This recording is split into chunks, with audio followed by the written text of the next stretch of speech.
Boa noite. Ele diz que aqui no Brasil, em se plantando, dá cinema. E que o que há de melhor de fazer filmes no Brasil é que eles podem ser completamente diferentes dos que são feitos na Europa ou em Hollywood. No centro do Roda Viva esta noite, nesta semana de Glauber Rocha, que aliás introduziu-se aqui entre a nossa abertura e o começo do programa, o cineasta que é considerado o pai espiritual do cinema novo brasileiro, Nelson Pereira dos Santos. Pela moviola de Nelson Pereira dos Santos já passou muita coisa. Cenas, diálogos, capítulos inteiros da produção mais significativa do cinema brasileiro. São quase 50 anos de uma carreira que foi de assistente de direção a montador, de produtor a ator e diretor. São quase 2 dezenas de filmes que construíram uma ampla e crítica visão da realidade brasileira. Tenda dos Milagres, Estrada da Vida, Memórias do Cárcere, a autobiografia de Graciliano Ramos, Jubiabá, Vidas Secas, A Terceira Margem do Rio, entre tantas outras produções. Marcas de uma filmografia que procurou realizar no cinema o que o modernismo já tinha feito com a literatura, as artes plásticas e a música. A descoberta de um rumo próprio, de uma arte própria. Rio 40 Graus é o início dessa experimentação em 1955. O jovem cineasta Nelson Pereira levava às telas em seu primeiro longa-metragem a visão da violência, da dura realidade nas favelas do Rio de Janeiro.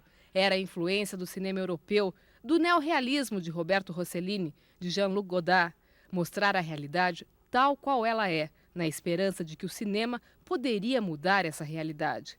Rio 40 Graus, censurado por 4 meses, criou intensa polêmica política e intelectual e marcou o início de uma nova fase do cinema brasileiro. Nelson Pereira passou a influenciar toda uma geração de cinéfilos que, em breve, se transformariam em cineastas. O cinema novo, que veio logo depois, caminhou sob essa influência. Aprendeu a olhar mais para a realidade e a fazer filmes fora dos estúdios, com material leve, misturando atores amadores com profissionais, sem o dinheiro e a estrutura da grande indústria cinematográfica. Foi a era da câmera na mão e da ideia na cabeça. De um cinema original, brasileiro, que, a despeito de todas as polêmicas, criou a capacidade de produzir reflexões sobre nós mesmos.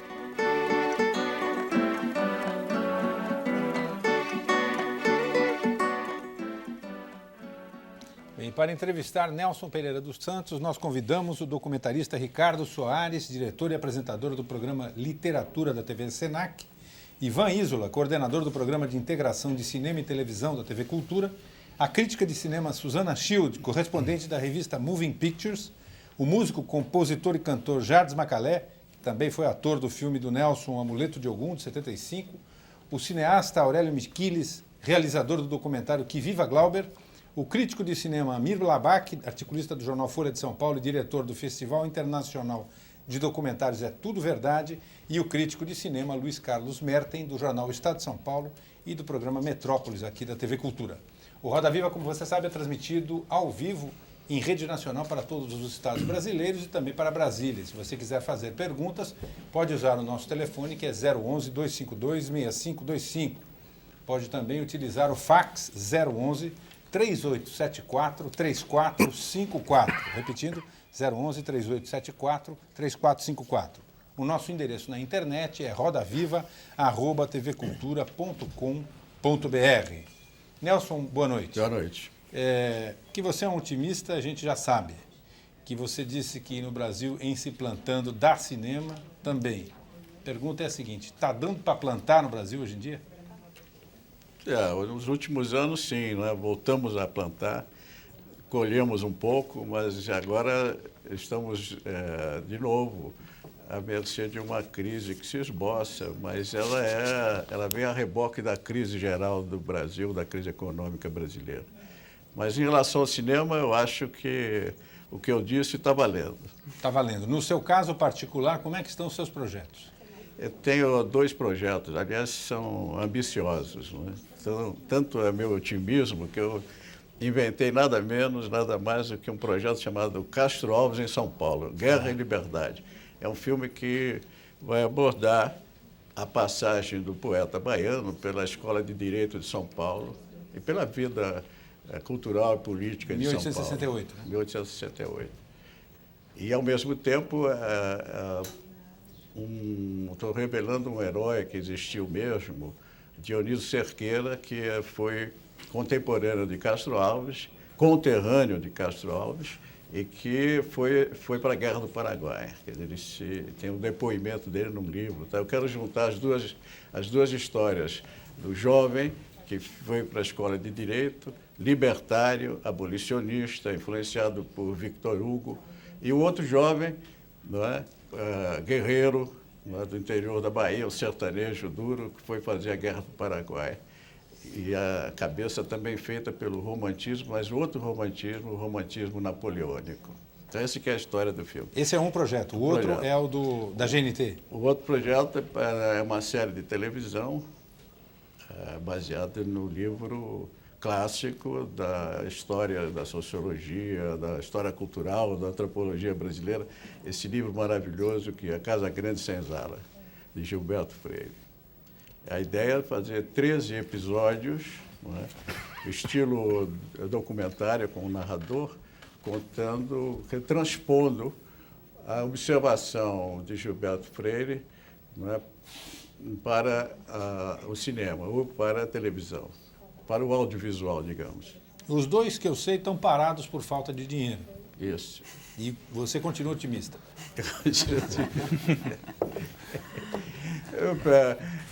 Você ficou 7 anos sem filmar? Antes disso, para 94? Entre 87 e 94. Entre Jubiabá e Terceira Margem do Rio, fiquei 7 anos sem filmar. Mas eu passei muito, fui a muitos festivais de cinema. Passei por universidades nos Estados Unidos, na UCLA, na Columbia, etc. Quer dizer, eu ocupei meu tempo muito bem. Né? Parafraseando, então, o Euclides, o cineasta brasileiro é, antes de tudo, um forte, é isso? Você vê, é verdade. Mas eu voltando ao otimismo, né? O meu otimismo acho que vem de uma visão pragmática. Todos os projetos são montados em função de uma realidade existente. Quando eu pensei nesse projeto do Castro Alves, o que nós vivíamos? O ano de 1997, né? 96, foi um ano que eu consegui uma captação na ordem de 100 milhões de reais. Os projetos eram projetos muito também ambiciosos em termos da produção brasileira. Quando a gente fala assim, um projeto ambicioso brasileiro, um filme custa 7 milhões de dólares, não é? 7 milhões de dólares é comum a observação chegar a dizer 7 milhões não dá para pagar o cachê do coadjuvante do filme americano, tá certo? Mas por que os projetos ficaram mais ambiciosos? Porque há uma carência muito grande dessa investigação do nosso passado através da imagem, quer dizer, filmes históricos, né? E filmes que possam nos trazer, nos resgatar a memória da nossa formação como povo, como nação, etc. Então, essa que era a ideia. Depois, o que aconteceu? Houve a crise asiática, depois a crise russa, etc., e a captação diminuiu. Porque o cinema e a cultura em geral, né, vive dessas leis, a Lei Rouanet, a Lei do Audiovisual, que significa o seguinte, assim bem resumidamente, 3% do imposto de renda que recai sobre o lucro da empresa. Então, se as empresas estão com dificuldades no momento, não tem lucro, portanto, não existe a possibilidade nem de pagar imposto ou de cobrar imposto dessas empresas. Essa que é a ideia, né, aliás, o que está acontecendo. Então, no ano de 98, a captação foi mais ou menos 30% do que foi a captação em 97.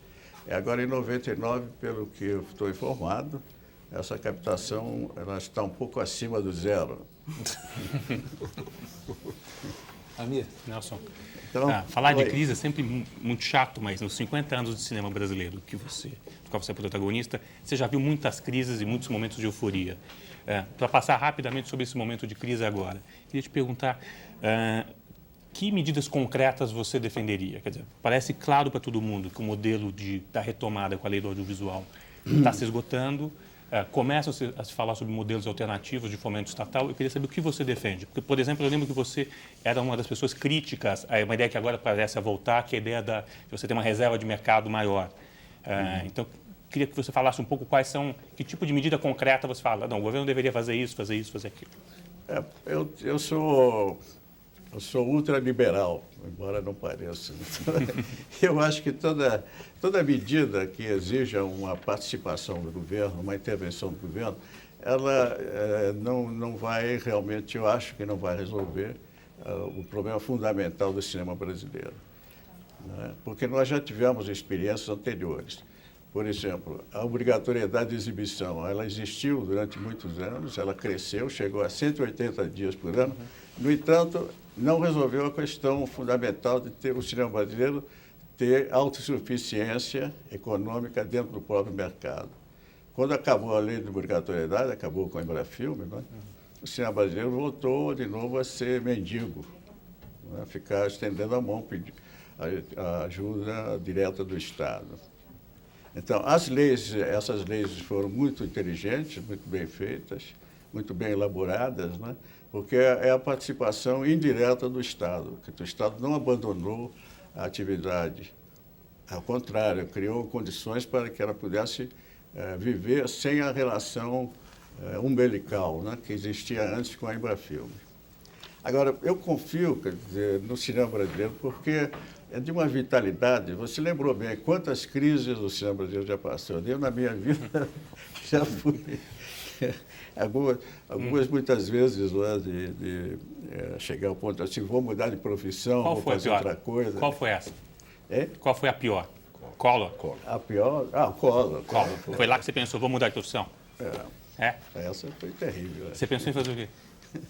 É? Você pensou em fazer o quê? Voltar a ser jornalista? Voltar a ser jornalista, por exemplo? Voltar ao jornalismo, talvez. Ô, Nelson, deixa eu fazer uma pergunta relacionada ao teu cinema e a relação dele com a literatura. O teu cinema, desde muito cedo, ele é ligado à literatura brasileira. Desde o Asilo Muito Louco, que é uma adaptação do livro do alienista, tem Memórias do Cárcere, Vidas Secas, A Terceira Margem, tem o Boca de Ouro, que é baseado em Nelson Rodrigues, tem o Tenda dos Milagres, tem o Jubiabá. Quer dizer, você marcadamente faz um cinema muito influenciado pela literatura brasileira. Exceção Nelson Pereira dos Santos à parte, você não acha que o cinema brasileiro ainda não descobriu a literatura brasileira? Eu não sei, eu acho que sim, né? Há sempre bons projetos baseados em obras literárias, bons filmes que estão surgindo. Um deles é Essa de Queiroz, O Amor e Companhia. Né? Ele é um filme que tem Raton, né? uma boa adaptação ao Elvésio Raton. Né? Não é? Eu acho que há sempre esse grande contato do cinema brasileiro com a literatura brasileira. Você acha que esse casamento tem sido feito Ele nos anos? é indissolúvel. É um casamento. Mas tirando você e o Joaquim Pedro, que adaptou brilhantemente o Macunaíma, quem são os outros cineastas brasileiros que você acha que... Tem um que eu estava terminando o filme, tenho certeza que vai ser genial. É o André Klotzer, que está fazendo Machado de Assis, nada mais que Machado de Assis. Né? Eu acho que vai ser um filme bastante assim, respeitoso da obra, inovador, porque o Machado de Assis também tem muitas portas de entrada. Né? Aliás, você quando foi, eu queria que você relembrasse, quando você fez o Asilo Muito Louco, você foi... A crítica te esculhambou, né? A adaptação do alienista, né?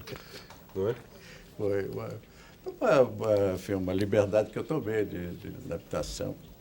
porque também a crítica, quando eu fiz o Vidas Secas, eu fui criticado por ser muito fiel ao livro.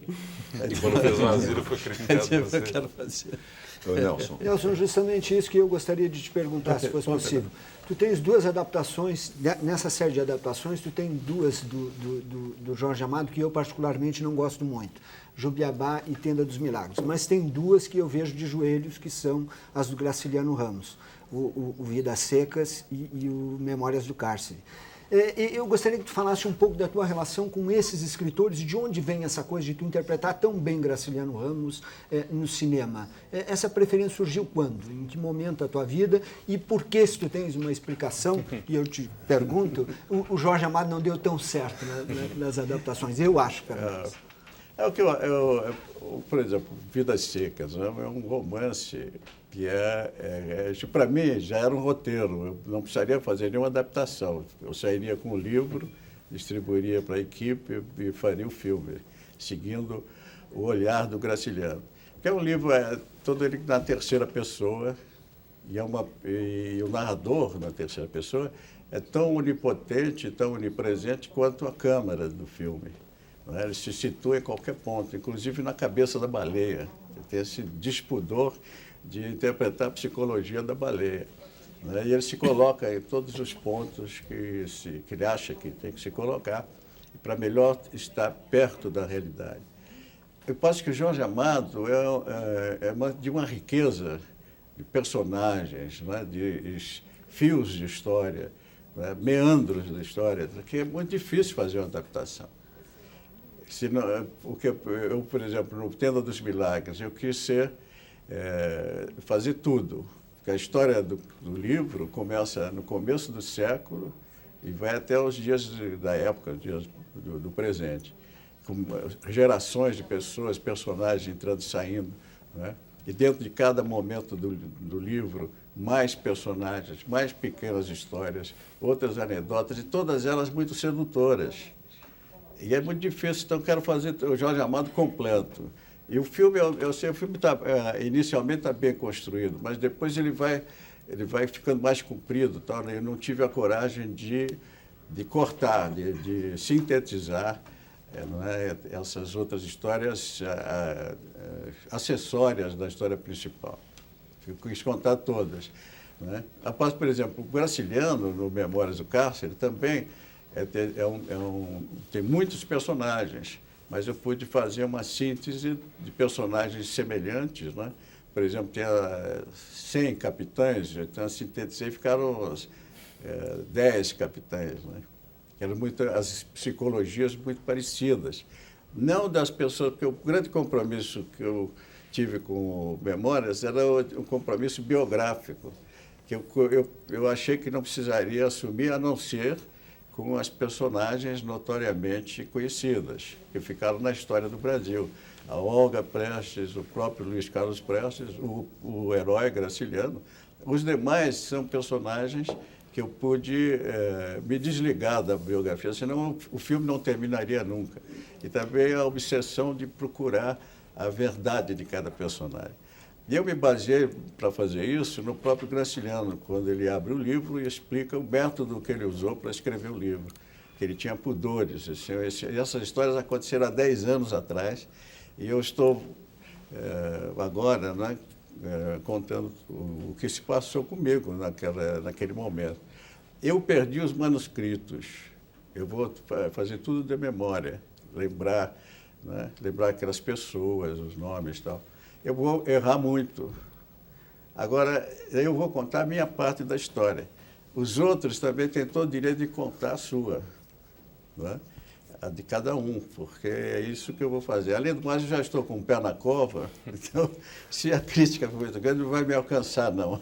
Eu vou estar embora. Então, esse trabalho de síntese, né? Sacrificando alguns personagens, juntando personagens, eu pude fazer no Memória. Agora, com o Jorge Amado, eu não encontrei um meio, assim, um caminho mais mas os filmes ficaram divertidos também. Nelson. De uma forma ou de outra, aqueles filmes revelam o universo baiano, do Jorge Amado. Porque eu trabalhei também, principalmente no Tenda dos Milagres, com os atores baianos, a grande maioria, com exceção do Jades Macalé, que é um carioca ilustre, eu usei atores da Bahia, né? Figuração. E haveria algum Jorge ou algum Graciliano que gostaria de adaptar ainda, fazer alguma adaptação deles? Eu também gostaria, sim. Eu tenho assim, na cabeça assim, um bom Angústia, que eu fiquei devendo essa adaptação. Angústia, eu acho que seria um filme que eu faria. Bem. Não sei bem, mas eu sinto a vontade de fazer. O Nelson. Voltando ao passado um pouco, aqui você foi chamado no começo do programa de pai espiritual do cinema novo. Esse título é assim visto como uma responsabilidade, como você, enfim, pai do cinema novo, com novos projetos. Esse título é uma coisa assim que te coloca mais responsabilidade na hora de filmar, sabe? Eu tenho que me superar a cada filme. Qual é a tua liberdade? Você fala muito de liberdade dos teus personagens no cinema. Você falou que Castro Alves é desesperadamente libertário. Qual é a tua liberdade na hora de filmar? Com que eu acho que eu já fui chamado de coisa pior, né? Além de pai espiritual, o Papa do cinema novo, o cinema novo, Papa, coisa absurda. Não, o pai, etc. E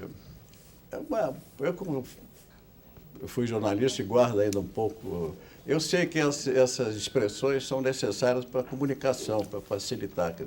Então, eu acho que eu me considero esse pai, o Papa, porque eu comecei antes. Na verdade, uma vez eu contei que eu não participei do Cinema Novo, da criação. O Cinema Novo foi criado pelos jovens e eu fui cooptado pelo Cinema Novo, porque eu já estava fazendo o meu 5º filme quando o movimento Cinema Novo se afirmou. Então... Mas aí cabe a expressão precursor, talvez. Você disse, inclusive, né, Nelson, que meus filmes fazem parte do cinema novo, mas não representam o cinema novo. É isso? Você continua... Eu queria agora uma pequena curiosidade. Você disse numa Ricardo, só vamos pedir o seguinte, eu acho que ele não respondeu a questão da Suzana, que é a questão da liberdade. Acho que era bom a gente não perdesse. Bom, eu não sei, porque eu acho que, mesmo sendo pai, eu posso ser livre. Não é? É um pai irresponsável. Um pai não patrão.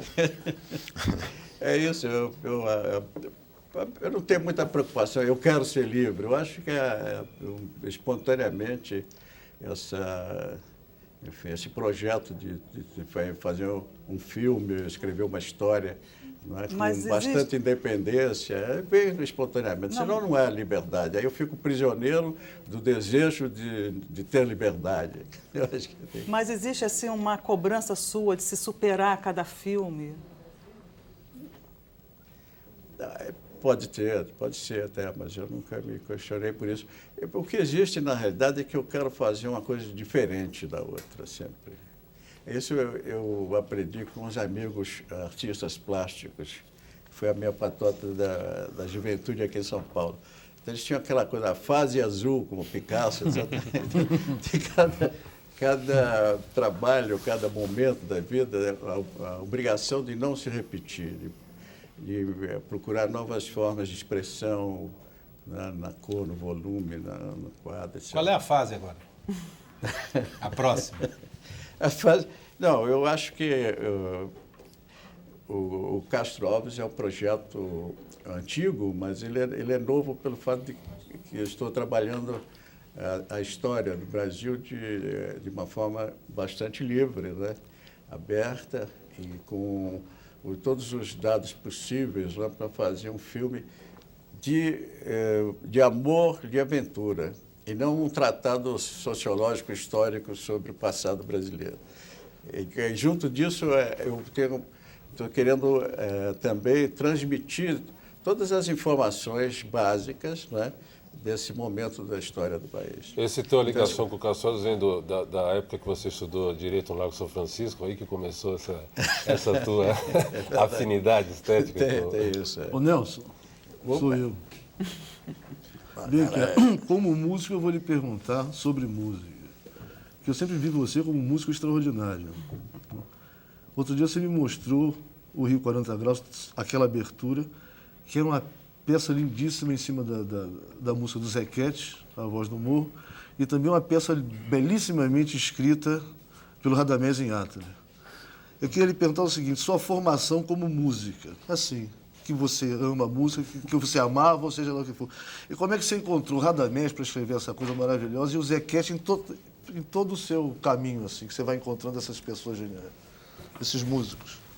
Então, eu sou filho do rádio, né? Eu ouvia música pelo aparelho de rádio que meu pai comprou em 1930. Então, eu conhecia a música que era limitada depois que veio a vitrola, etc. E tinha também uma vizinhança muito musical. Tanto lá no Bexiga, na Rua Maria Paula, tinha uma família que era o avô era Spala no Teatro Municipal. Os outros todos tinham vozes magníficas, cantavam em conjunto. Então, era uma família maravilhosa de música. E eu fui aprendendo a ouvir música. Eu nunca ousei me meter em música, a não ser que minha irmã, como toda jovem da época, né, foi estudar piano, tinha o piano em casa, e eu também ousei a fazer... Alguns acordes. Estudar piano. Até que chegou um filme, que é a vida do Chopin, e todo mundo, eu desisti de estudar piano porque era feio. Na roda dos jovens machistas, né? O garoto tem que tocar piano. Então, tinha que jogar futebol, brigar. Então. E Radamés? O Radamés é a convivência no Rio de Janeiro, com a patota intelectual de esquerda. Eu fiz o Rio 40 Graus e convidei o Radamés para fazer, ele fez a partitura. Uma beleza. Foi uma contribuição dele para a realização do filme. O filme foi feito com zero, não tinha lei de audiovisual, não tinha nada. O dinheiro da família. Mas como o cinema entrou na sua vida? A gente está fazendo um programa estranho, ele é todo em flashbacks. A gente começa no presente, pula para trás, lembra de alguma coisa, você é o pai de alguma coisa, mas você também tem os seus pais, né? Óbvio.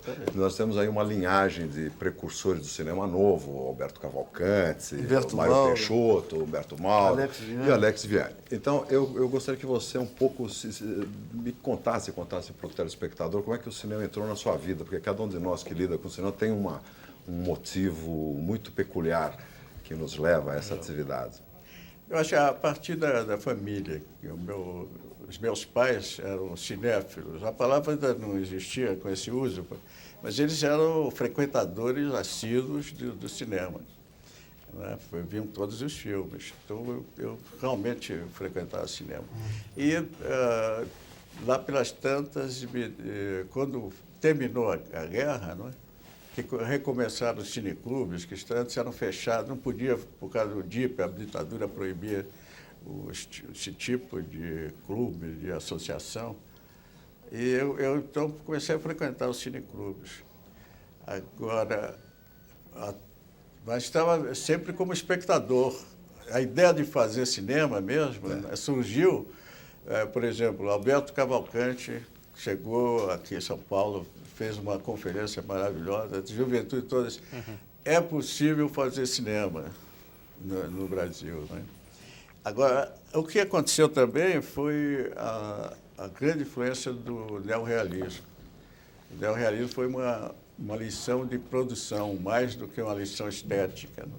Uma lição de como fazer filmes num país como o nosso, quer dizer, sem recursos, não precisaria passar por aquele caminho difícil, complicado, ter grandes estúdios, muito dinheiro, ter atores famosos, atores conhecidos internacionalmente.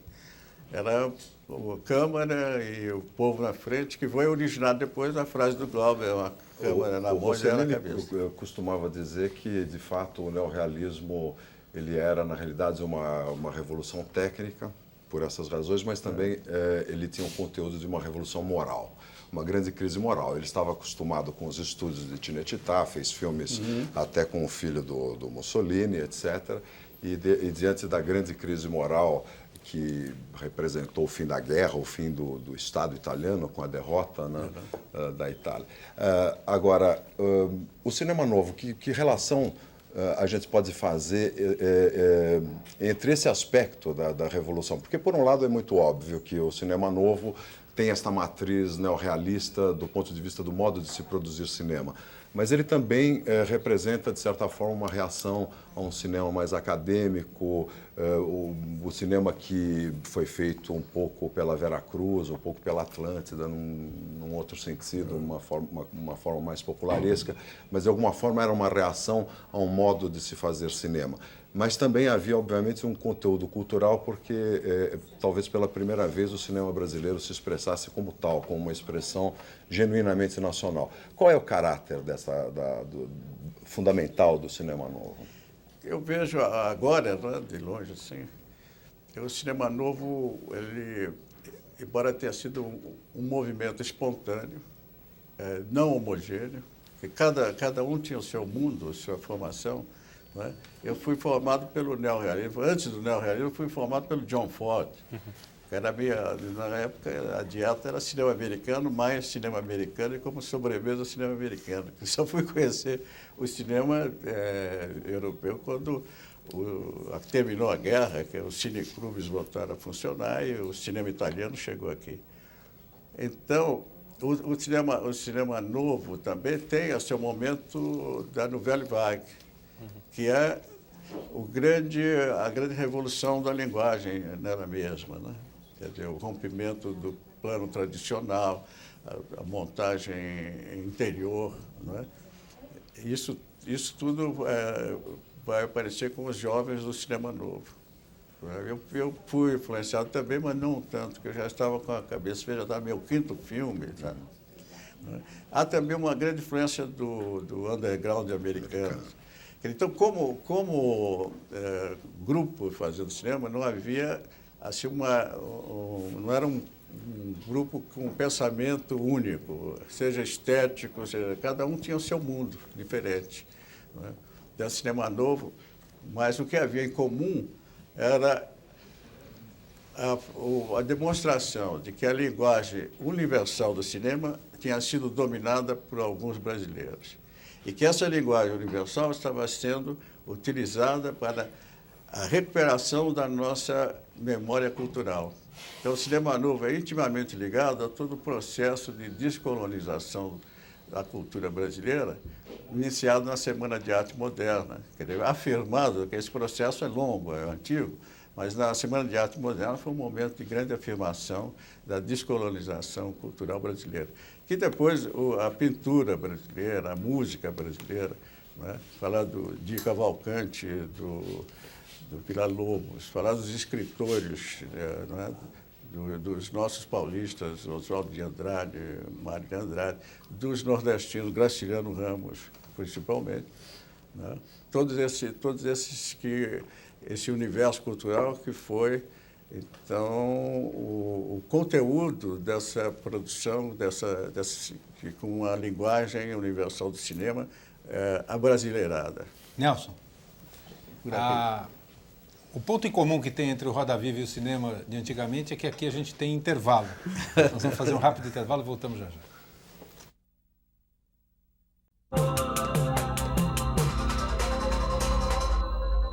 Estamos de volta com Roda Viva, hoje entrevistando o cineasta Nelson Pereira dos Santos. Você pode fazer as suas perguntas pelo telefone 011-252-6525. Pode utilizar o nosso fax, que é 011-3874-3454, ou ainda o endereço eletrônico do Roda Viva, que é rodaviva@tvcultura.com.br. Nelson, eu vou começar com uma pergunta da Patrícia de Souza, aqui da capital, até pelo fato de que você já participou, se não estou enganado, da criação de 3 escolas de cinema. A Patrícia pergunta o seguinte: o que é que você acha do grande número de concorrentes no vestibular de cinema e se vale a pena fazer faculdade de cinema hoje? Ô, Patrícia, pode fazer, que eu acho que vale a pena, sim. Aliás, eu lhe dou parabéns porque você escolheu a profissão do presente e do futuro. Mas num país como o Brasil, dá para entender que haja a profissão do futuro quando a gente olha, por exemplo, em todos os cinemões aí, e o que a gente vê são aqueles filmes fantásticos feitos em Hollywood, onde destroem 450 carros, o mocinho leva 390 tiros e se gasta muito mais nessas cenas do que em todo o cinema brasileiro? Então, essa é mais uma razão para ir para o curso de cinema e fazer mais alguém para trabalhar nisso. Evidentemente que essa questão ela é fundamental, né? A gente vai pensar em resolver o problema do mercado antes de exercer a nossa vontade de fazer. Eu acho que vamos morrer antes de fazer, não é? Eu me lembro que eu pertencia ao Partido Comunista e quando eu quis fazer o Rio 40 Graus, o dirigente do partido disse: você está com a ilusão pequeno-burguesa, porque cinema no Brasil só depois da Revolução. Então, eu ia esperar fazer a Revolução Socialista para depois fazer cinema, não tinha sentido. Então, uma coisa independe da outra. Eu acho que essa questão do mercado ela está sendo diagnosticada de novo. A Vera Cruz passou por isso. Quer dizer, eu estou dizendo do tempo que eu vivi fazendo cinema, e essas crises todas têm a mesma origem, que é essa aí. Traduzindo em miúdos, é que todas as salas têm aquele filme ou aqueles filmes produzidos nos Estados Unidos. Quer dizer, então, não há um espaço para o cinema brasileiro, é pequeno. Né? Mas há possibilidade de coisa. Você não acha que aqui nós temos uma questão... Eu acho que a gente está vivendo um ponto de inflexão. Quer dizer, aqui dentro da TV Cultura, a gente chama isso de revolução fotônica. Quer dizer, o Brasil tem uma política para cinema, mas não tem uma verdadeira política para o audiovisual, entendido como produção de imagens em movimento através de qualquer meio que se possa utilizar. Hoje, o produto híbrido é uma grande constante em toda a produção audiovisual. Quer dizer, existem produtos captados em filme, finalizados digitalmente, ou vice-versa, captados digitalmente, finalizados como filme. Enfim, essa característica, essa relação, ela é cada vez mais intensa. Aqui na TV Cultura, nós estamos coproduzindo 37 filmes. O que mostra, em 2 anos, o que mostra que a televisão deveria ter uma atitude um pouco mais concreta, um pouco mais direta em relação à produção cinematográfica. Você não acha que o cineasta brasileiro tem um viés um pouco esquisito de olhar o cinema enquanto um produto destinado exclusivamente à sala? Sendo que, eu estava vendo uns dados aqui, em 65 nós tínhamos 4.000 salas no Brasil, hoje nós temos 1.200. Eram produzidos 30 filmes por ano. Agora, com a retomada, nós estamos produzindo mais ou menos 30 filmes por ano. Eram vendidos 320 milhões de ingressos, 4 vezes a população do Brasil. Hoje, o ano passado, foram vendidos 8 milhões de ingressos, que é metade da população do Brasil, e o filme brasileiro vendeu 5% desses ingressos, menos do que 5%. 80 milhões, né? E existe... Como? 80 milhões de ingressos. 80 milhões de ingressos. Então, e nós continuamos um pouco ignorando o mercado internacional, a TV a cabo, a pay-per-view, o DVD, uma série de outras janelas que o produto audiovisual poderia utilizar com maior, o produto audiovisual brasileiro poderia usar com uma maior intensidade. Como é que você vê essa relação do cinema com a televisão? Inclusive você que agora está preparando um telefilme para a GNT, etc. A relação tem 2 níveis, né? 2 planos completamente diferentes. O cinema ele é uma arte que está se consolidando. O pessoal tem 100 anos. Né? E o cinema é uma produção, é uma realização, uma criação que é baseada no artista, seja ele o diretor, o argumentista, um grupo, tal, mas é uma criação fora de um sistema industrial mesmo. Ele vai ser indústria porque ele vai ser exibido, vai ser distribuído, etc. E o cinema, por que ele tem que ter essa liberdade de criação? Porque ele é o espelho da sociedade, né? Mesmo nos Estados Unidos, com toda aquela coisa, a criação individual é respeitadíssima.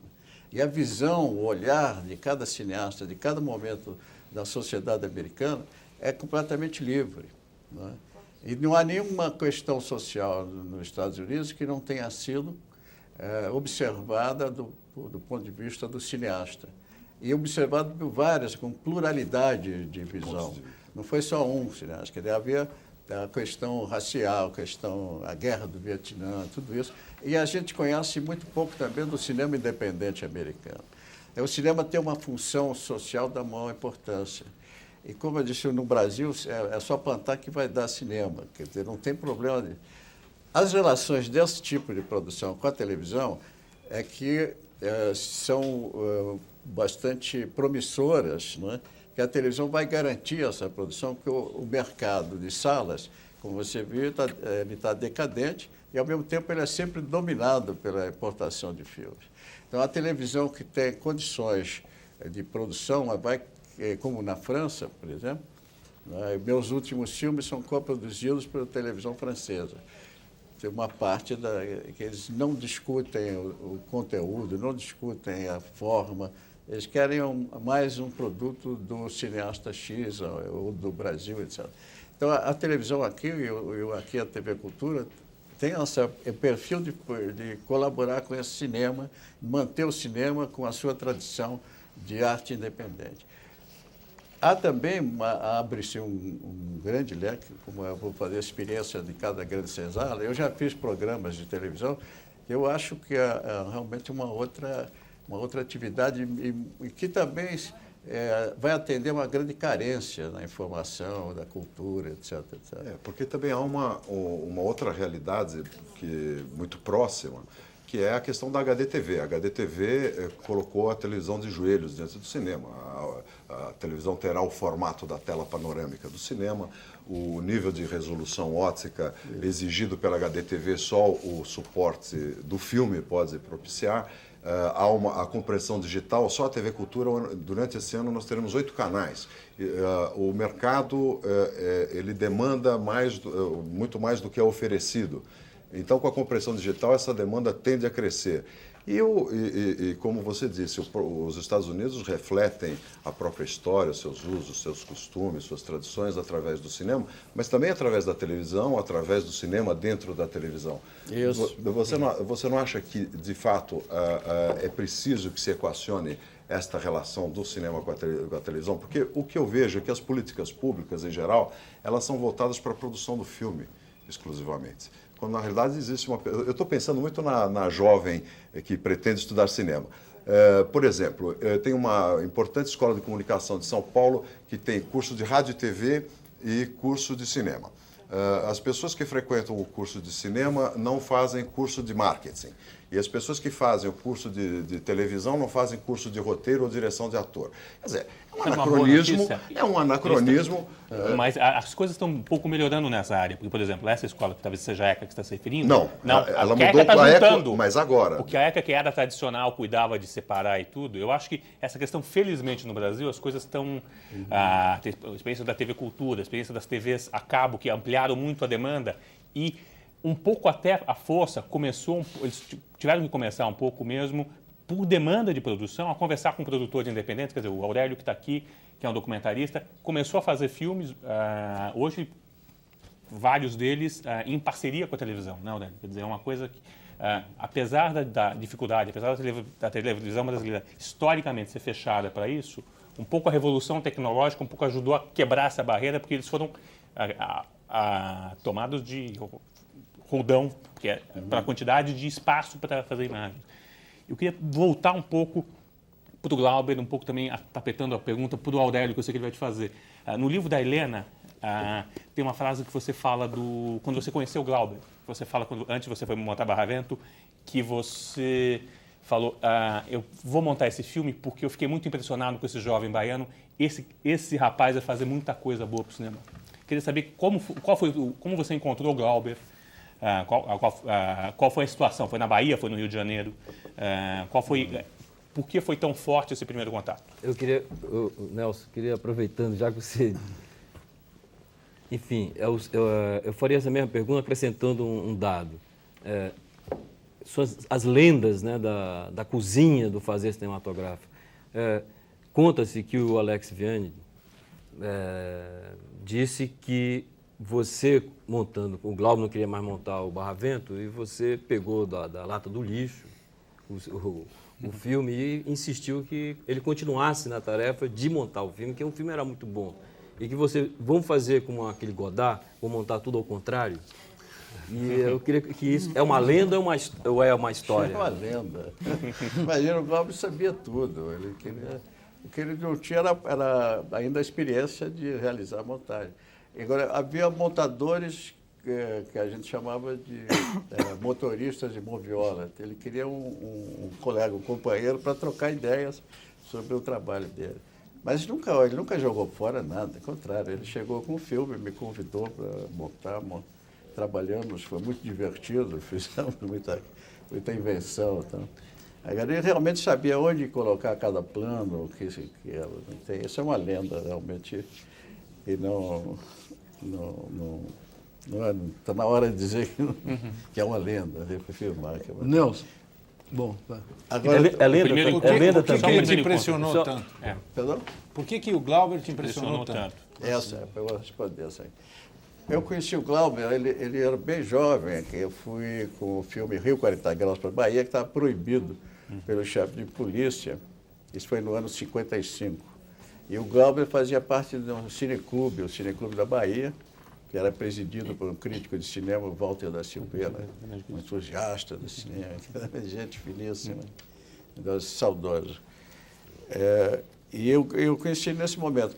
Depois, quando eu fui fazer o Rio Zona Norte, o Glauber foi me visitar na filmagem. E aí as relações estabelecidas. O Glauber conta uma história que ele contando tem que ser verdade, mas eu não me lembrava disso. Ele chegou na filmagem e eu estava, naquele momento, tirando algumas cadeiras do auditório para enquadrar melhor a Ângela Maria, não cabia a câmera, então arrancando a cadeira. O Glauber chegou e disse, que bom que você veio, tira umas cadeiras, me ajuda a carregar as cadeiras. A equipe era uma equipe pequena, quer dizer, não existia o maquinista, o eletricista, então, todos faziam tudo, de tudo, em qualquer setor. Né? Nelson, e naquela época se fazia cinema, não se fazia produto audiovisual, não é? E como é que você se sente sendo obrigado a acompanhar essa revolução tecnológica? Porque hoje em dia é impossível se pensar em fazer só cinema. Você tem que pensar no marketing, no HTTV, qual é? HDTV, televisão de alta definição. E todas as ramificações possíveis em lançar em vídeo e no exterior e etc. E tal. Então, hoje em dia, quer dizer, uma vez você falou que quando você pensava no filme, você pensava, depois você ia para a rede e via o filme. E só depois você ia filmar. Hoje em dia deve ser uma trabalheira danada. Você tem que ver vários produtos, né? Como é que vai ficar em filme, em vídeo, em etc. Como é que você se sente? É um estímulo? É ter que acompanhar isso tudo? Ou, na época de uma ideia na cabeça, uma câmera na mão, a liberdade de filmar era maior? Não, acho que não mudou muito. O filme é feito da mesma forma. Quer dizer, hoje a gente tem mais condições técnicas, câmeras que andam sozinhas, né? Câmeras debaixo d'água e tal. Aliás, eu queria lembrar uma história do Humberto Mauro. Ele era diretor técnico do Instituto Nacional de Cinema e um novo diretor-geral importou uma moviola. Na época era a grande, up-to-date, era ter uma moviola Steinbeck, aquela uma alemã horizontal, que as moviolas até aquele momento eram verticais. Né? E o Humberto Mauro, eu fui lá visitar, ele disse assim, o homem aí mandou comprar uma moviola que, olha, faz tudo. Não precisa de diretor, não precisa de nada. Põe os rolos ali, ela... Era moviola virtual, né? O filme sai perfeito. Quer dizer, o Humberto Mauro estava brincando um pouco, ironizando essa mitificação da mudança tecnológica. E a gente lembrava assim, que uma grande transformação tecnológica na história da montagem foi, naquele tempo, foi a maneira pela qual se colavam as partes do filme, um filme com o outro. Não é? Até então ela tinha que raspar, passar uma cola, emendar. Tal. Depois inventaram o tape. Isso foi uma grande revolução, porque não perdia o quadro. Toda vez que tinha que cortar o quadro. Mas, evidentemente, que tudo que é novo na tecnologia vem para aumentar o poder de criação, não para inibir, ao contrário. Tem mais recursos para poder realizar aquelas ideias, aquilo que está no plano da imaginação, é meio nebuloso. Então, é possível, através de todo essa câmera que anda sozinha, maravilha, tudo isso é possível usar, porque na minha imaginação já existia isso. Desde que você tenha orçamento, né? Desde que tenha orçamento, claro. Agora, o que é importante também é que não é sempre ter essa posição de não mitificar as grandes invenções na área da tecnologia, da realização e da produção, porque aí fazer um raciocínio, quer dizer, o que é que mudou no cinema, por exemplo, quando foi inventado o som? Não é?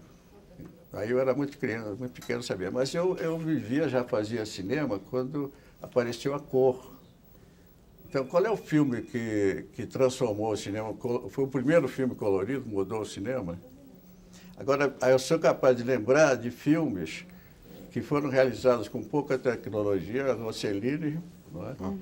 Godard, quer dizer, dois grandes momentos da criação cinematográfica que foram feitos, realizados, né, conseguidos com recursos mínimos, recursos que tinham sobrado do tempo anterior, que entrou em decadência. Você acredita que hoje em dia é possível acontecer isso? É possível você, com poucos recursos, fazer um filme que tenha, que ganhe um espaço de público e que tenha uma repercussão significativa? É possível, é possível. Nelson, qual filme seu, com pouco recurso, cujo resultado final te agradou? E exatamente nessa linha de raciocínio. Vidas Secas. Por falar em Nelson, Vidas Secas, voltando nas lendas, conta-se que você, depois de tanta batalha, anos com um roteiro embaixo do braço, querendo fazer esse filme, finalmente, depois de ter chovido, inclusive, no lugar que não chovia, você consegue iniciar as filmagens e quando sai para a locação, você se dá conta que está sem os roteiros. E só tava e tudo começa com o livro que estava na cabeça. É verdade isso? É verdade. A história, eu tentei fazer Vidas Secas em 59, em Juazeiro da Bahia, choveu, eu inventei um outro filme. E voltei para o Nordeste em 62, depois de fazer Boca de Ouro, e me instalei. Eu fiquei alguns meses preparando o filme com o roteiro, refazendo o roteiro, etc., escolhendo as locações, com os atores lá, fazendo uma espécie de laboratório. E, finalmente, no primeiro dia de filmagem, sai a equipe, caminhão, jipe, a gente tinha um caminhão e um jipe, fomos lá para o meio da Caatinga. Então, vamos ver agora quando é que vai ser. Eu pedi para o meu assistente, me dá o roteiro. Aí o assistente era muito vivo, engraçado, o Ivan de Souza. Disse, roteiro! Ele falou para alguém que não existia aqui. Aí o outro gritou, roteiro, roteiro, roteiro. E a voz se perdeu no deserto da Caatinga. Ninguém tinha o roteiro. Ô, Nelson. Ele disse, então não precisa ver, está tudo decorado, como música. Eu já sei o que é, como é que é essa sequência, já imaginei que durante anos já sabia como tinha que filmar aquilo. Ô, Nelson, você lhe perguntar uma coisa, queria que você falasse sobre os não atores. Porque nos seus filmes, por exemplo, você pega um ator genial como o Grande Otelo, né? Fantástico aquele negócio, e de repente, com que olho você escolhe... Um ator como você. Pois é, com que olho você escolhe, de repente, o Jofre Soares, a Maria Ribeiro, o Arduino Colassante, o Manfredo e tantos outros, inclusive eu, que estava... Como é que você saca que é aquele ali? É difícil, não existe método para isso, né? É intuitivo. Juarez Paraíso? Juarez Paraíso. Porque eu vejo muito nisso a experiência daquela pessoa, a própria vida, se assemelhar à vida do personagem. Que é o caso de Juarez Paraíso. Juarez Paraíso é um Pedro Arcanjo, né? É um grande artista plástico e tem toda uma história de luta, defesa contra a discriminação racial, um homem de vanguarda no pensamento político, etc. Então, ele era o Pedro Arcanjo dos anos 70. Né? Essa que é a ideia. E você, por exemplo, é um grande... Ceguinho. É o bardo. Foi divertido. Olha, é o contador de histórias, é o provocador, transgressor. Nelson, vendo aí o Macalé, aquele seu projeto que falou de música, tá falando de música no começo, e o seu projeto de filmar Zequete? Sim. Não seria um longa-metragem, não seria um depoimento do Zequete. Não seria um longa, seria um... um especial para televisão. Mas você tem um filme que é música pura, né? Quer dizer, que é o da Estrada da Vida, né? Estrada da Vida. E que é um filme que também, de alguma forma, foi meio recebido com uma estranheza, dizer como é que o Nelson vai fazer um filme sobre uma dupla caipira. Pois é. Que as duplas que, por sinal, não tinham a projeção que tem hoje nem todo esse mercado. Embora na época eles vendiam 1 milhão de exemplares. Zé Rico e Milionário, né? Zé Rico e Milionário vendiam. Não era pouca coisa. O que acontecia na época é que havia um processo de discriminação, um preconceito evidente contra esse gênero de música que é bastante popular. Quer dizer, já que estamos na época do Deus mercado, a gente precisa reconhecer esse fenômeno cultural. E funcionou do ponto de vista de público? Muito, foi um grande sucesso. É o filme seu que teve mais espectadores? Não sei se foi esse, porque naquele tempo não tinha muita estatística, mas foi um bom filme. O Nelson, Memórias do Caso também teve. essa pergunta e a presença de vários críticos aqui, hoje mexendo aqui nos papéis que a TV Cultura, nos recortes do Jornal da TV Cultura, eu peguei uma sua frase ali, não sei nem a que filme você se referia, mas você disse que a crítica matou o filme. A crítica pode matar um filme? Consegue matar um filme? Qual era o filme? Não sei qual filme. Não sei que filme. Não me lembro mais. Mas é que normalmente nós cineastas... Tem uma declaração do Nelson... Sempre temos algo a dizer dos críticos. Jubiabá, a crítica matou... Você teria dito naquela ocasião que a crítica matou o filme. Se não matou, aleijou? Não me lembro disso, não. Aliás, a minha relação com a crítica agora, recentemente, pude... Lá em Brasília, houve um grande debate, crítica de realizadores, etc.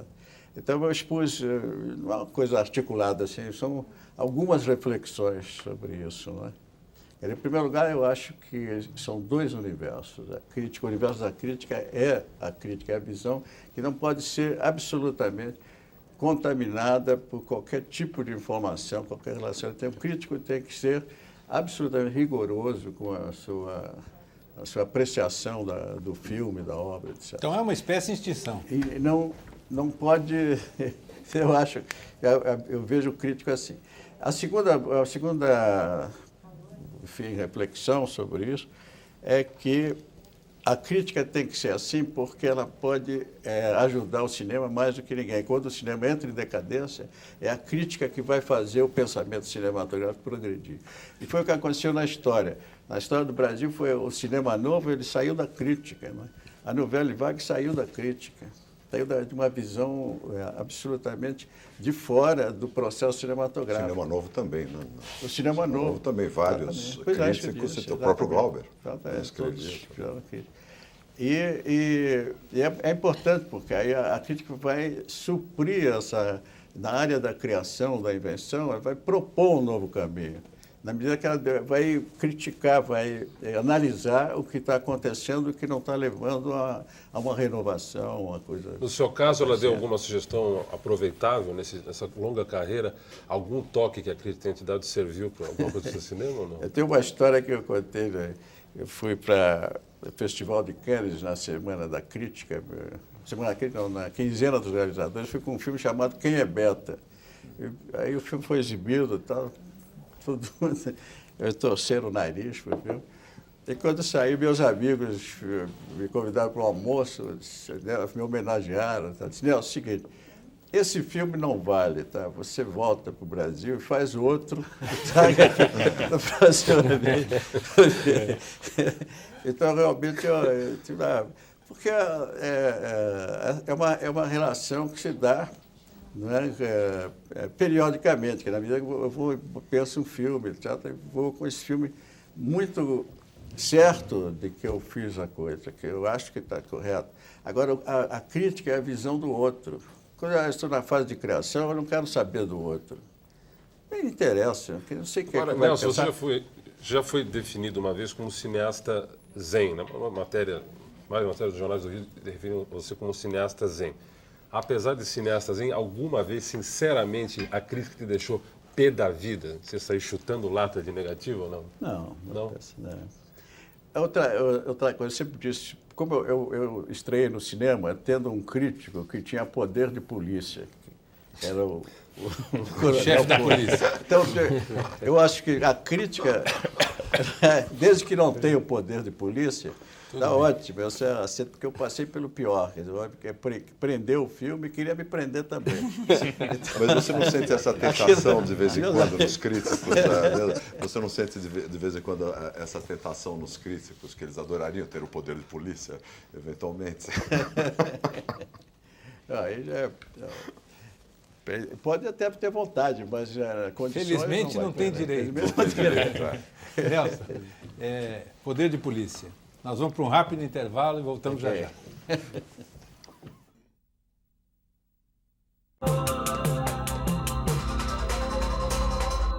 Estamos de volta com Roda Viva, esta noite entrevistando o cineasta Nelson Pereira dos Santos. Você pode fazer sua pergunta pelo telefone 011-252-6525, pelo fax 011-3874-3454 ou pelo endereço do Roda Viva na internet, que é rodaviva@tvcultura.com.br. Nelson, faltam pouquíssimos dias aí para a decisão do Oscar e tem várias perguntas de telespectadores sobre o filme Central do Brasil. A assinatura do cara aqui, digere. Essa coisa da internet é bacana porque, assim, digere, ergue@svn.com.br. Gláucia, de Salvador da Bahia, pergunta qual é a sua opinião a respeito do Central do Brasil e as expectativas para o Oscar. Gil Vicente de Toledo Pisa e Oliveira, aqui de São Paulo, pergunta se o senhor acha, ou se você acha que o Oscar ainda tem alguma credibilidade ou se ele já é uma peça totalmente dominada pela indústria do cinema. E, finalmente, o Isaac Nichols pergunta se o ator é de Porto Alegre, do Rio Grande do Sul. Né? O filme Central do Brasil, na sua opinião, pode ser considerado um exemplo de humildade do Valtinho Salles, já que, do ponto de vista estético, traz um estilo recortado nos planos de tomada e edição. Será que isso representa, pergunta ele, o fim do resmungo marxista do cinema nacional? Nossa, estão tantas perguntas, né? Central do Brasil. Central do Brasil. O Oscar, vamos cuidar do Oscar. Eu acho que da maior importância esse prêmio, pelo que ele representa de comunicação, de divulgação de um filme. Não é? E o Oscar seria um grande presente para o cinema brasileiro e, desculpe a falta de modéstia, mas seria um grande presente para o Brasil nos dias de hoje. Quer dizer, na realidade, esse filme Central do Brasil está levando o Brasil nas costas, lá na mídia internacional, que a única notícia favorável ao Brasil é esse filme ser apreciado, aplaudido, ganhar prêmios e ter uma mídia enorme em todos os lugares. Eu, por exemplo, presenciei o lançamento do filme do Central do Brasil em Paris. Todos os jornais, todas as revistas, todos os programas de televisão de horário nobre, de entrevistas, tinham lá Central do Brasil, o Brasil, etc. Então, esse filme e o Oscar seriam realmente um grande presente. Eu acho que a competição é muito difícil, não é? O outro filme tem um investimento muito maior, mais pesado. Só de publicidade dos Estados Unidos, a gente gastou uns 15 milhões de dólares contra 2 milhões. E no que isso pesa na decisão do Oscar? A minha ignorância é total, mas não é o sujeito que vai lá e vota, diz assim, vou votar no filme tal porque gostei mais desse filme, ou tem um negócio que diz assim, olha, você vai levar um dinheiro aqui para votar em tal filme? Não, no caso disso, não. É a comunidade cinematográfica que vota. São todos os técnicos, os atores, não é isso? Meu amigo conhece bem. Você tem mais de 5 mil votantes. É um colégio eleitoral bem grande e honesto, impossível de ser manipulado. Exatamente. Agora, você viu esse outro filme, A Vida é Bela? Ainda não. Ainda não? Porque é um filme italiano e você tem essa ligação com o cinema italiano, seria curioso de saber. Você viu alguns dos outros indicados? Ainda não. Dos indicados do Oscar, não? Por isso que eu estava contando no começo, que eu passei os últimos meses muito preocupado com o estado de saúde de Laurita, minha mulher, que veio a falecer recentemente. Então não tinha condições de ir ao cinema, nada. Perdi os filmes tanto. Mas agora eu vou recuperar. Mas vamos só terminar a questão do Central. Você acredita que, quer dizer, ele tem perspectivas de ganhar? Ele seria um filme premiável, digamos assim? Eu acho. Tem todas as... Enfim, um filme muito bem realizado. Mas eu acho que as pessoas querem saber o que eu também quero. Ele gostou do filme? Gostasse do filme? Eu gostei. Claro. Gostasse? Eu gosto muito do filme. Eu vejo esse filme que é uma, digamos assim, é uma retomada do cinema brasileiro no plano ético. É o olhar generoso do povo brasileiro, do homem simples, do desvalido, não é? Daquele homem subordinado a todo esse caos social. Quer dizer, pode não ter a estética do cinema novo, mas teria essa ética do cinema novo. Exatamente. A ética do cinema brasileiro, em geral, de que vem de antes, né? E que é também muito ligada à nossa tradição cultural dos escritores, toda essa fase do Brasil moderno. Nelson, não é... Você tinha um projeto com o Walter Salles, no início dos anos 80, não é? Eu trabalhei com ele no roteiro, fizemos uma adaptação de um livro do Alejo Carpentier, El Acoso, o fugitivo, o perseguido. Fizemos que ele pretendia filmar em Cuba. Eu trabalhei com ele nisso. Né? Agora, Nelson, com o teu otimismo invencível, quando é que começa Castro Alves? Eu estou agora fazendo uma revisão do roteiro, sabe, para poder colocar o filme em termos atuais, de possibilidade de realização. Isso tenho significa esperança enxugar começar ainda esse ano. Significa diminuir despesa? Fazer um filme mais simples. Gastar menos. Basicamente é isso. E não dá uma certa dor no coração? Tem o apoio da TV Cultura também, Tomara. Se concretizar. Tomara.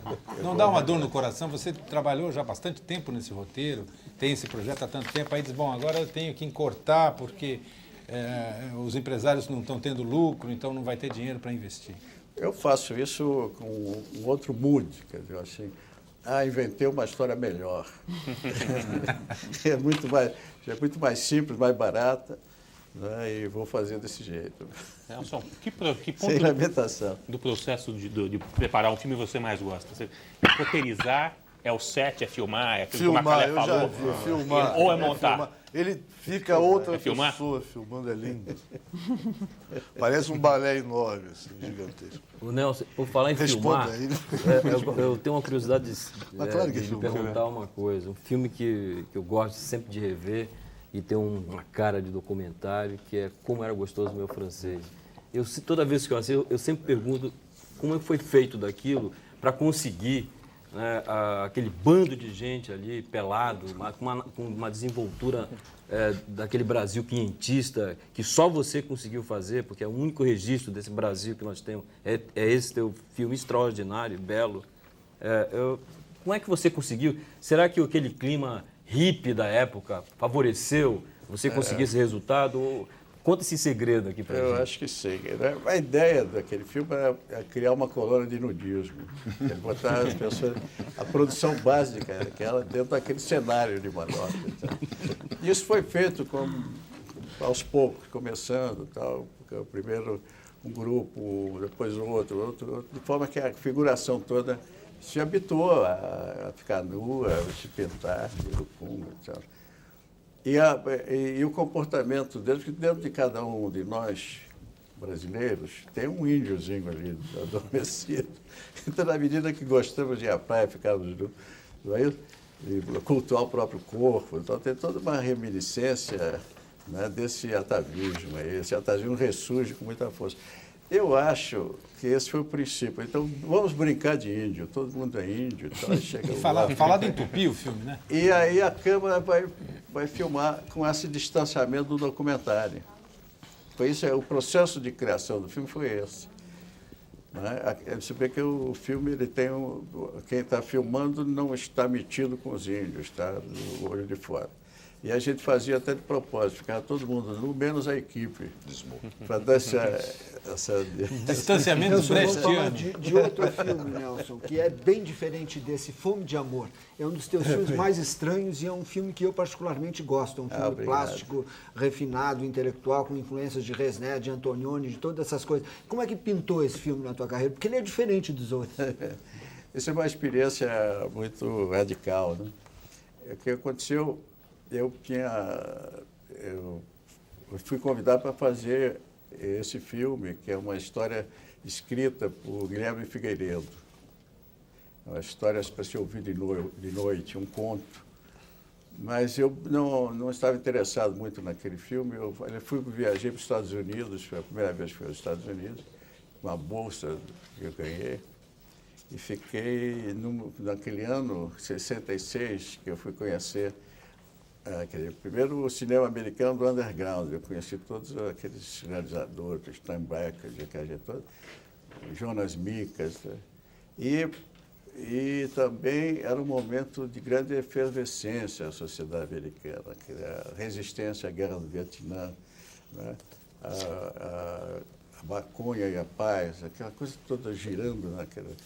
E eu mudei a história. A história passava em Paris, uma pianista, era uma coisa bem clássica, né? Aí mudei a história, no lugar de ser uma pianista, ela é uma musicóloga, né? Vive imbuída as histórias dos gurus indianos, aquele mundo todo criado, então, e conhece o personagem.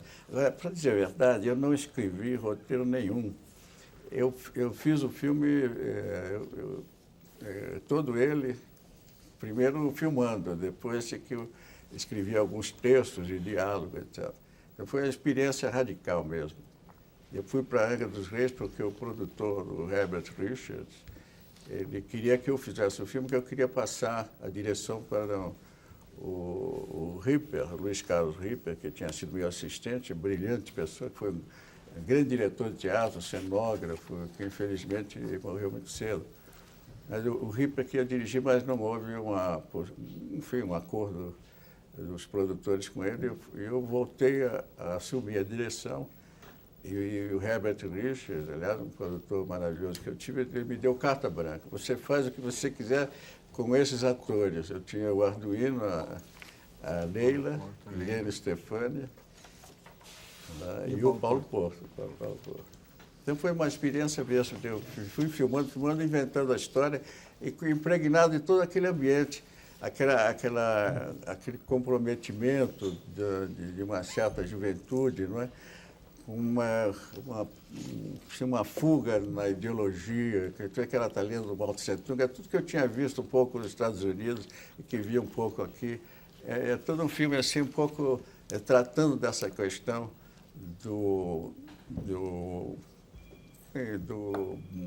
nossa grande sugestão ideológica, né? Eu ia falar a palavra envenenamento ideológico, mas não sei se não é justo isso, né? Mas, enfim, essa que é a história do Fome de Amor. Nelson, tem mais uma coisa que eu acho que eu te pergunto até para esclarecer. Eu participei ainda há pouco do Metrópolis, falando sobre 60 anos do Glauber. E apareceram imagens do Glauber no Abertura. E lá pelas tantas eu me surpreendi com uma declaração dele, onde ele diz assim: esse Nelson Pereira dos Santos, que já foi meu amigo, mas agora não é mais. É a pergunta de Cleiton Mello também. Você sabe, é uma coisa que o ouvinte, que o telespectador da cultura ouviu isso ainda há pouco. Como houve essa ruptura com o Glauber? Ele rompeu contigo, tu rompeste com ele, os dois romperam? Como foi? Não, eu nunca rompi com o Glauber. Ele de vez em quando brigava. Assim, ele tomava umas... Se você não brigasse com o Glauber, você jamais seria amigo dele. Quem não brigou com o Glauber é amigo do Glauber. Eu me deixava passar, não tinha problema. Mas ele sempre havia uma retomada das relações, sempre foi coisa. Mas ele não me lembrava disso. Tinha uma época que ele brigou com todo mundo. Então, né? Mas aliás, ele tinha uma relação comigo muito carinhosa, porque apesar de ser mais novo, ele se preocupava muito comigo, não é? Então, eu me lembro que ele telefonou uma vez e dizia assim: eu soube que você está bebendo muito, você tem que parar com isso, que você é um homem muito responsável, você tem que assumir a sua responsabilidade. Me deu um pito enorme, porque ele tinha esse lado do pastor, não é? Uma vez eu me lembro que eu cheguei em Roma, ele morava em Roma, depois do amuleto de Ogum, passou em Cannes, foi para lá. Ele também me fechou na sala e me deu assim, uma grande lição de moral que eu tinha que assumir. Enquanto eu não assumisse as minhas responsabilidades, o cinema brasileiro não sairia da crise, etc, etc. Queria que eu fizesse, não sei direito o que era, mas que eu fosse mais condottiere, assim, né? Nelson, Tinha a tem menor vocação para isso. Tem uma pessoa que falou de lenda a respeito de coisas que teriam acontecido ou não na sua carreira. Tem uma história que eu li em 2 oportunidades diferentes, eu queria que você confirmasse o nome, porque ela é muito engraçada. É verdade que uma vez você, endividado, você desceu de um Maverick e entregou esse Maverick de presente para um eletricista para quem você devia dinheiro? Essa história é verdade ou não é? Como é que foi? Eu não devia dinheiro para ele, aliás, eu nunca devi dinheiro para quem trabalha comigo. Isso é uma tradição minha e reconhecidamente eu sou um produtor que cumpre os seus deveres, especialmente com quem trabalha, quem depende do salário. Foi um presente mesmo, eu comprei o Maverick para fazer Memórias do Cárcere. É um Maverick que pertencia a um veterano diretor de cinema, italiano, radicado no Brasil. Ele vendeu, porque ele não tinha onde botar aquele carro, era na época que a gasolina aumentou de preço. Foi para viajar para Campo Grande, etc. Esse é um carrão ótimo. Aí quando terminou o filme, o carro ficou estacionado na frente da minha casa em Botafogo e virou uma habitação lá de uma família. Já tinha galinheiro, papai, é um carro grande. Né? E para dar uma solução boa para o carro, né, eu pensei, foi o Sandoval, que é o meu compadre eletricista. Eu falei, Sandoval, você quer um carro de presente? Quero, levou o carro para O Nelson, Campo Grande. eu queria juntar 2 perguntas de telespectador aqui, que eu acho que é sempre complicado fazer essa junção, mas acho que tem um ponto de ligação. O Agnaldo Amaral, da Vila Maria, aqui de São Paulo, pergunta o seguinte: só se fala em cinema americano e o cinema europeu. E ele pergunta o seguinte: a nossa meta do cinema brasileiro, pressuponho, é igualar-se ao cinema americano? E a pergunta de Júlio Cobril, de Porangatu, em Goiás, que acho que é uma pergunta do senso comum do espectador de cinema no Brasil, que ele pergunta o seguinte: por que o cinema brasileiro parece um teatro na tela? Por que os atores parecem que encenam na frente da tela? Essa pergunta era... Eu tenho a impressão que ele vê poucos filmes brasileiros. Né? Aliás, eu aprendi isso, né? Sempre que alguém faz críticas ao cinema brasileiro, o cinema brasileiro, o som é péssimo, os atores não falam direito. Aí eu pergunto, qual foi o último filme brasileiro que você viu? E, em geral, essa pessoa que faz esse tipo de crítica fica embasbacada, não é capaz de lembrar filme nenhum. E eu me lembro comentando, qual é o filme que você viu? O cara disse, O Cangaceiro, de 40 anos atrás. É verdade, porque o que predomina é o preconceito, não é a experiência própria. É muito mais fácil a gente viver baseado em preconceitos do que conhecer, experimentar e ser uma relação direta com aquele assunto. É muito fácil. O cinema brasileiro eu não vou ver porque mal, os atores são péssimos. Ao contrário, os atores são muito bons. Todos os filmes recentes, então, cada um é melhor do que o outro. Não estou falando só de nossa querida Fernanda Montenegro, os atores, outros atores muito bons que têm feito aí agora dos filmes. Essa crítica ele tem que recolher. Agora, em relação ao cinema americano, cinema europeu, e para onde a gente vai? Pois é, outro dia me perguntaram assim, qual é o melhor cinema? O cinema europeu ou o cinema americano? Eu disse, o que é melhor? A língua francesa, a língua alemã, a língua inglesa, a língua portuguesa? Nisso, o cinema é uma expressão cultural, portanto, não é melhor nem pior que o outro. Ele existe dentro do seu contexto, não é? Expressando a vida não é, daquela sociedade onde ele nasceu, onde ele se expõe. Então, e o cinema no mundo moderno, eu acho que é a espinha dorsal da cultura. Pelo menos nos Estados Unidos é assim. Você não pode pensar a cultura americana sem pensar no cinema americano, como sustentáculo de toda essa produção cultural majestosa, magnífica, riquíssima. E o Brasil, eu acho que no dia que o cinema realmente se afirmar e não ter mais crises periódicas, eu estava lembrando de quantas crises do cinema, eu lembrei da Veracruz, lembrando da Atlântida, lembrando da Embra Filme, então, sempre existe uma crise. E essa crise existe pelo seguinte, é que o investimento inicial de todos esses ciclos, não é? Ele não volta. O ciclo acontece enquanto esse investimento está sendo consumido. Por quê? Porque o mercado não é para o cinema brasileiro. Uma indústria de cinema ela é composta de 3 atividades: a produção, a distribuição e a exibição. A exibição no Brasil ela é ligada à economia do cinema americano, não é ligada à economia do cinema brasileiro. Então, é impossível ter esse retorno. Mas, Nelson... Como aquela estatística que você lembrou, nos anos 50, a população brasileira era o quê? 50 milhões, 70? E produzia, tinha 300 milhões de ingressos vendidos. 320 dividido por 4, é isso. 300 milhões de ingressos vendidos. 320, né? 320. Então, hoje a população é o quê? 3 vezes mais e o número de ingressos diminuiu para 80 milhões. Então, existe um futuro também para aqueles jovens. Quero ligar aquela ideia da jovem que vale a pena fazer o curso de cinema. Será que vai existir essa profissão? E essa outra coisa. Basicamente, o Brasil tem condições de ter uma indústria. Por quê? Porque ele tem o público. Então, esse público que desapareceu, ele tem que voltar ao cinema. Por que ele não volta ao cinema? Porque antes ele não ia ao cinema também. Que a exibição no Brasil sempre foi feita para o filé mignon da sociedade. Quer dizer, hoje o preço de entrada é $8, $5. Quer dizer, quem ganha o salário de 100 não pode ir ao cinema. Então, nunca se pensou em levar o cinema a esse público que poderia pagar a entrada de $1. E o cinema brasileiro ficaria satisfeito e riquíssimo. É porque, de certa forma, tem um fenômeno recente e muito interessante, que é o que aconteceu com a música popular brasileira. A música popular brasileira ela ocupava um pequeno espaço do mercado, havia uma predominância enorme do produto americano, da música pop, etc. E hoje a música brasileira, mesmo distribuída pelas grandes companhias americanas, né? A música brasileira é distribuída pela Warner Music, etc., por outras companhias, hoje ela ocupa 70% do mercado. Quer dizer, você não acha que há uma possibilidade de que o cinema brasileiro venha ocupar um espaço relativamente similar? Era exatamente a esse. Eu estava direcionando o meu raciocínio por aí. O mercado existe. Então, por exemplo, você pode pensar na indústria de cinema num país que tem uma população de 20 milhões de habitantes. É difícil. Então, não é possível pensar na indústria de cinema no Brasil.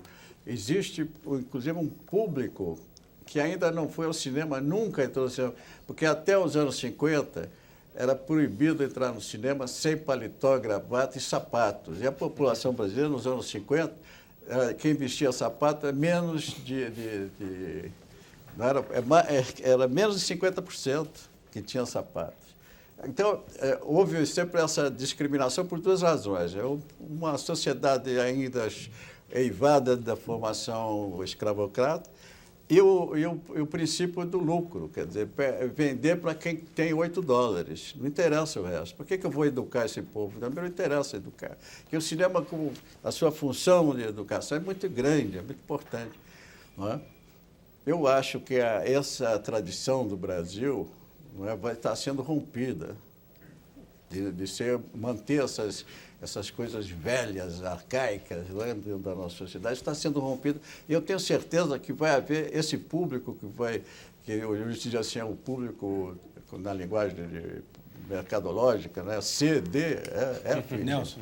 Eu acho que esse público vai votar e vai ser acessível a frequência do cinema para qualquer pessoa pelo preço. E o cinema brasileiro vai ganhar nessa, porque esse público vai ter relação direta com o cinema feito com a sua língua, com os seus hábitos, os seus costumes. Como tinha nos anos 70, né? Quando a gente já tinha um público conquistado. Né? Aquela experiência dos anos 70, no auge da Embrafilme, a gente já chegou a ter 35% a 40% do mercado. Né?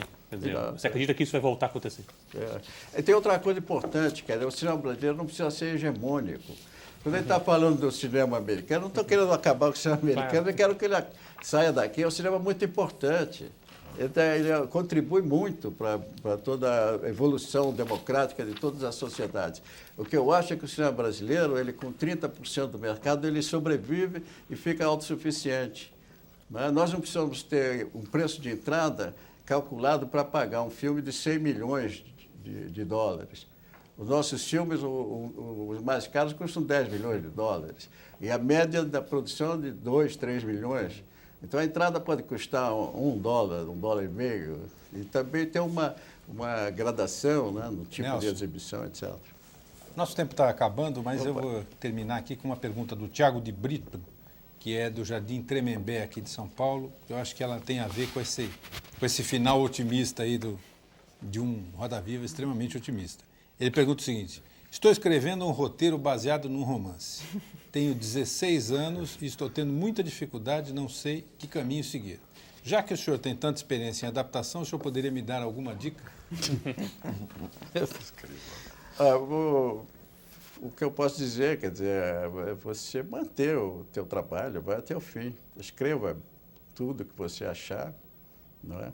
Agora, o importante é o seguinte, respeitar o pensamento do autor. Eu não sei qual é o autor, não é? Mas sempre pensar bem o que é que o autor quis dizer com aquele livro, qual a posição do autor, a ética, não é, cultural, etc. Até aquele respeito pelo autor.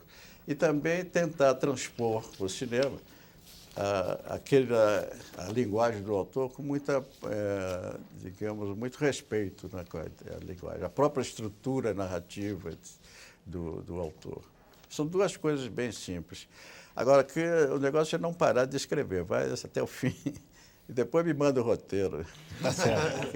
Aliás, tem gente pedindo o seu endereço eletrônico, se é que você... Eletrônico? Tem. O meu é Nelson Pereira, tudo junto,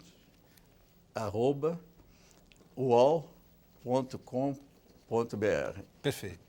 Nelson, muito obrigado pela sua entrevista, boa sorte aí nos seus projetos, obrigado aos nossos entrevistadores e o Roda Viva volta na próxima segunda-feira, sempre às 10h30 da noite. Uma boa noite, uma boa semana e até lá.